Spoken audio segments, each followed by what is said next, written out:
Dumadami na ang mga nakakita sa binubuo nating Raider 150 Indo concept. Kaya gusto ko munang humingi ng pagpapasalamat sa lahat ng mga nagsasuggest at mga nagko-comment at lalong-lalo na sa lahat ng mga nagbibigay ng puso. Dahil dito mas ginaganahan na talaga akong si Lucy idiin para dito sa Indo concept 4-stroke. Sa last video natin, nagkabit tayo ng Racing Boy na shifter at ang dami kong nakuwang samot-samot na comment na bakit daw Racing Boy ang ginamit ko.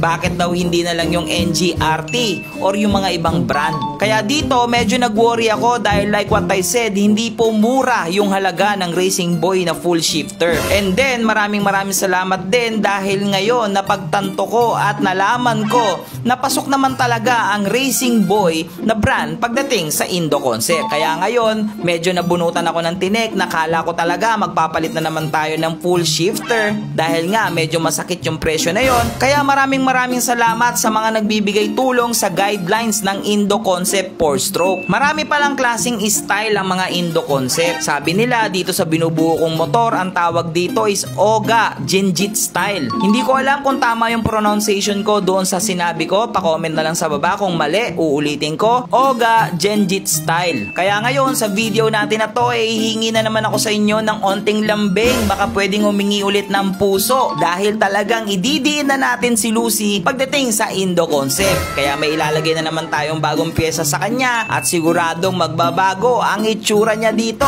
Kaya tara, samahan nyo ako. Lucy, the Indo concept. By the way update muna tayo kay kumpare tsaka kay Diwata. Ayan, si Diwata tinatamad pa ako, ang init kasi. Ayan, pero baka may gusto ng racket dyan. Isang araw lang, arkilayin kita isang araw. Comment ka dyan sa baba, tulungan mo lang ako magliha. 5K din. Grabe naman sa 5K, 3K, tas kasama banding, tas kain tayo. Kailangan ko lang ng katulong, tsaka wala kasang katulong eh. Comment kayo sa baba. Update kay kumpare, may paparating. 5. Uy, 5! Tapos, mabanta na. Heavy duty battery. Kasi kargado. Atay nyo ha. Pero tsaka ko na, baka kumpare, pasensya ka na. Nadudubihan na si kumpare dito. Ano ba naman yan? Dahil marami nagpuso doon sa last video natin. Ay, yan. Fiber yan boy oh. Ay, underneath. underfoot. Tara, baklas.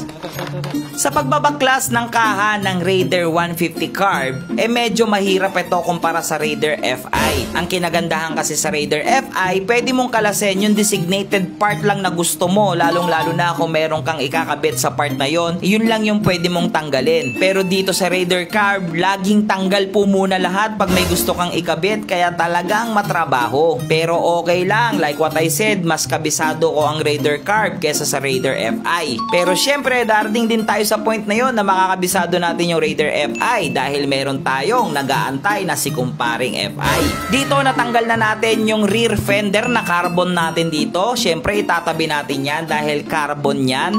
At ito yung pinagawa natin at in-order natin na underneath na gawa po sa fiber. Hindi po ordinaryong plastic yan. Sinigurado ko rin po na matibay yung underneath na gagamitin natin dahil nga gagawin kong pang araw-araw itong si Lucy. Marami kasing mga underneath na naglabasan. Meron yung mga fiberglass o yung mga plastic lang o yung mga acrylic glass. Ang downside kasi nun, mabilis yun mabasag lalong-lalo na pag naipit. Kaya po pinili ko talaga itong gawa sa fiber para po matibay at syempre magaan.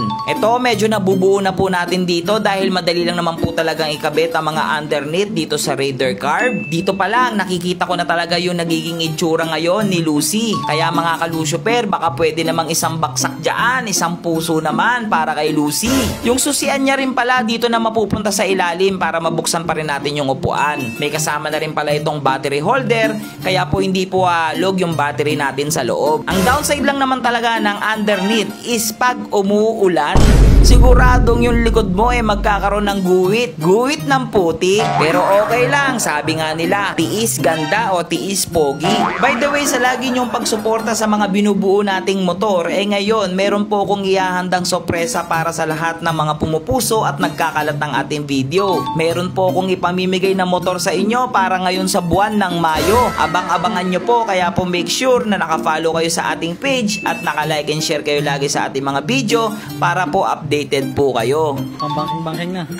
Oh, So dahil pinusuan nyo, maraming puso yung nakuha natin, kaya tayo nag-underneath. Yan. Tapos ang dami yung puso, kaya tayo nag-swing arm. Eh, pusuan nyo pa ng pusuan, itong si Lucy. Hanggang sa, grabe na yung tsura, oh.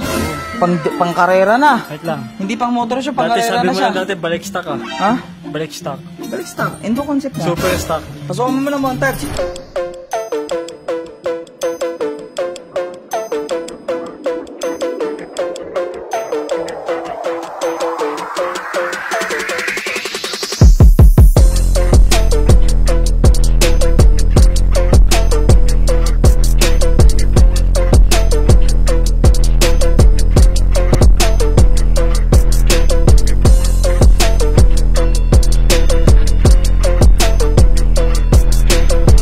Pogi, no? Pagod, ang init.